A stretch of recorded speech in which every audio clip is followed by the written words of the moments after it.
Dampness in the house is a matter of serious concern. Too much dampness in the walls can affect the structure of the building, damage the woodwork and other interior work, and attract termite. Damp conditions give rise to an unhealthy living environment that affect our health. That can cause various types of allergies or asthma attacks.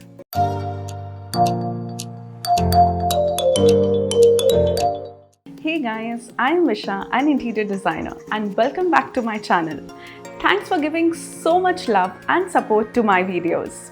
In this video, we will talk about some essential steps to identify and control the source of dampness, and also look at the various methods to rectify such problems. Do watch this video till the end, as I have a quick and economical tip for you to fix damp walls. Dampness can be classified into three types: penetrating, rising and condensation. Penetrating dampness is caused by constant water leakage or seepage in the walls and ceiling of the home.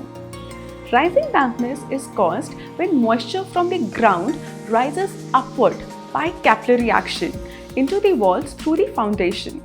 Note that water rises through porous building materials such as brick masonry and joints.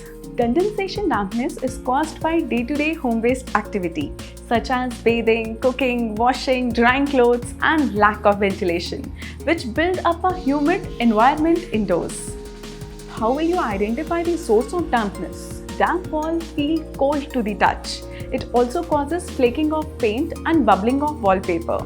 Additionally, mold and fungal growth from greenish grey spots on the walls. Such wall dampness is caused by constant water leakage, maybe from the roof, leaking water tanks or seepage in exterior walls. Areas like bathrooms, basements, storerooms are usually not well ventilated and are a source of condensation dampness. A strong, musty smell within these areas is a clear indication of dampness. How to control penetrating dampness from coming through walls and ceiling? Water may seep into the internal wall due to defects and cracks in the exterior wall of the building. Make sure to seal the cracks and replaster the damp external patches. Then paint the exterior with a waterproof external paint. If there are damp patches on internal wall, rectify it by removing all the loose plaster and replastering it with cement mortar. Then mix this with waterproof compound. Apply a waterproof coating on the patch before finishing the surface with wall paint.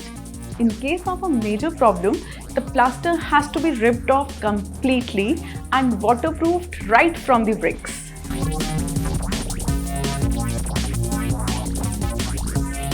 One must identify the source of water seepage from the outdoor or indoors and get it rectified immediately. The main source of water seepage are rainwater, which can directly leak through gaps in the brickwork, roof, around window frames and doors. Look for damp patches in the walls and ceiling. It is essential to repair these patches before they create more damage and convert into a costly repairs. Good ventilation is an excellent way to keep humidity and dampness at bay.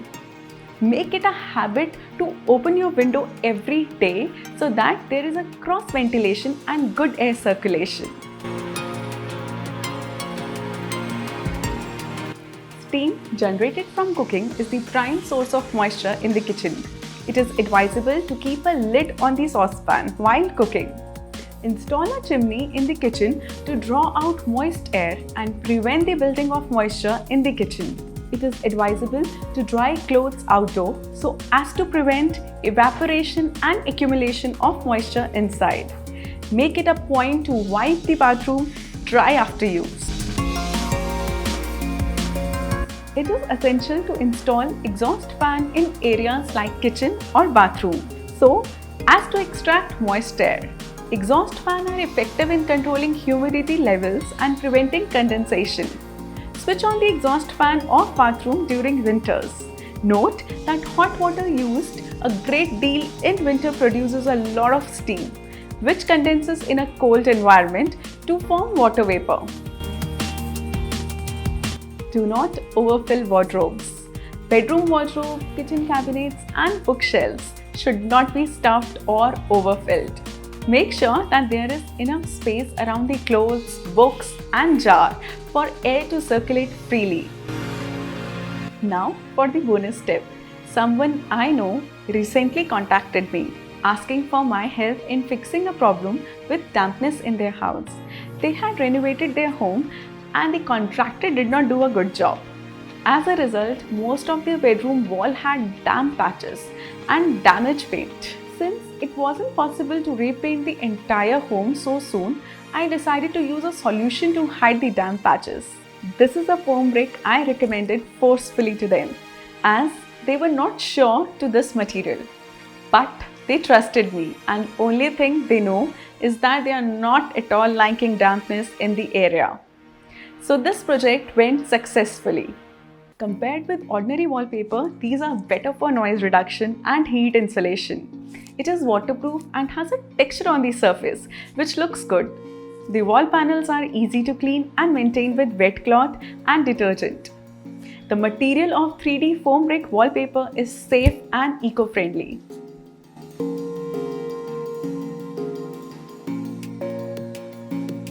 Use vinegar to clean or kill the mold.